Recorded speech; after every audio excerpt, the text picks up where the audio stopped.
हूं तो जब आवाम के दरमियान में आता हूं तो अपनी तकलीफ को आपके सामने बयान कर रहा हूं।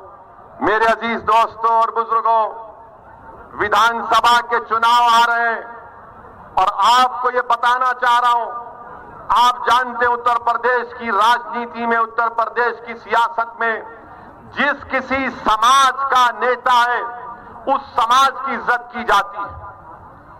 अगर कोई ब्राह्मण समाज का है तो उसका नेता है, अगर कोई ठाकुर है तो कहेगा कि योगी ठाकुर है हमारा नेता है, अगर कोई यादव है तो कहेगा अखिलेश हमारा है, अगर कोई दलित है उसमें जाटव है तो कहेगा कि बहन जी है हमारी नेता, और अगर कोई कुर्मी होगा तो कहेगा कि अनुप्रिया हमारी बहन हमारी नेता है, कोई आगरे का बागेल होगा तो कहेगा कि वो हमारा नेता है।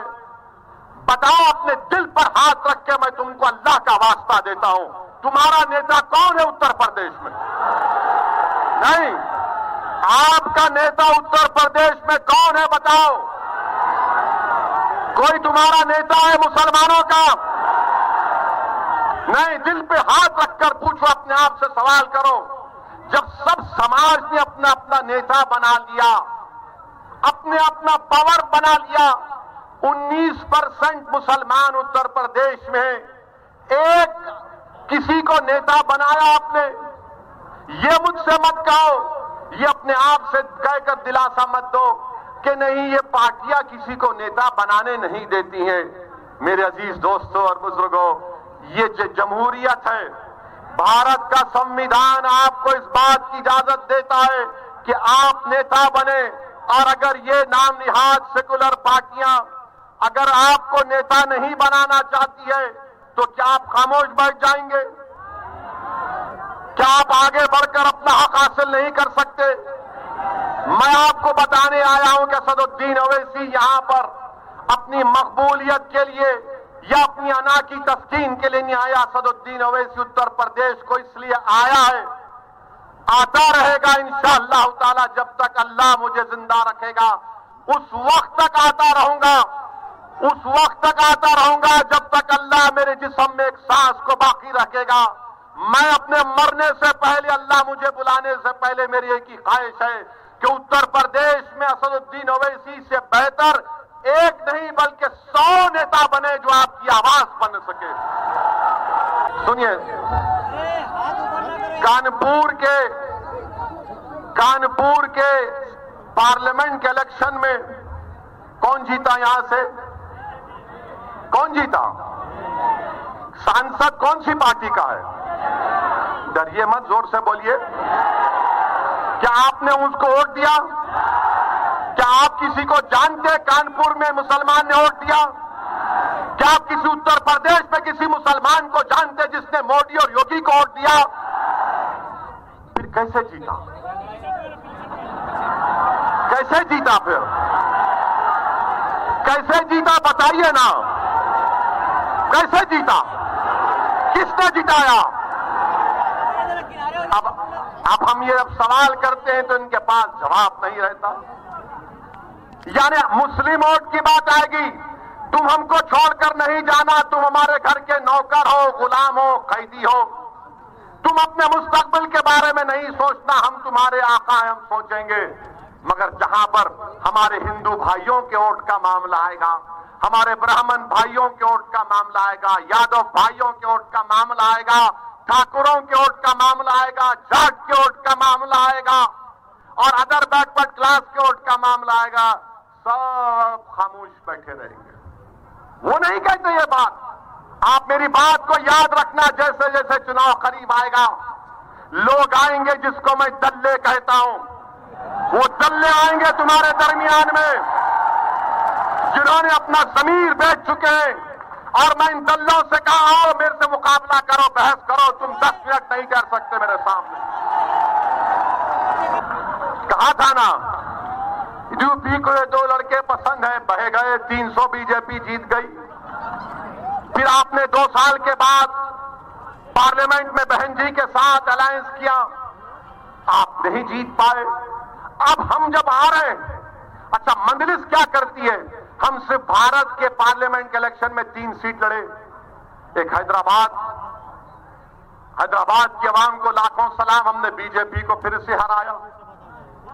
नरेंद्र मोदी आकर मेरे खिलाफ कैंपेन किए, आपके मुख्यमंत्री को भी लाया गया था, बाबा भी आए थे, फिर ये राहुल गांधी भी आए थे, चार मीनार के दामन में जलसा किए।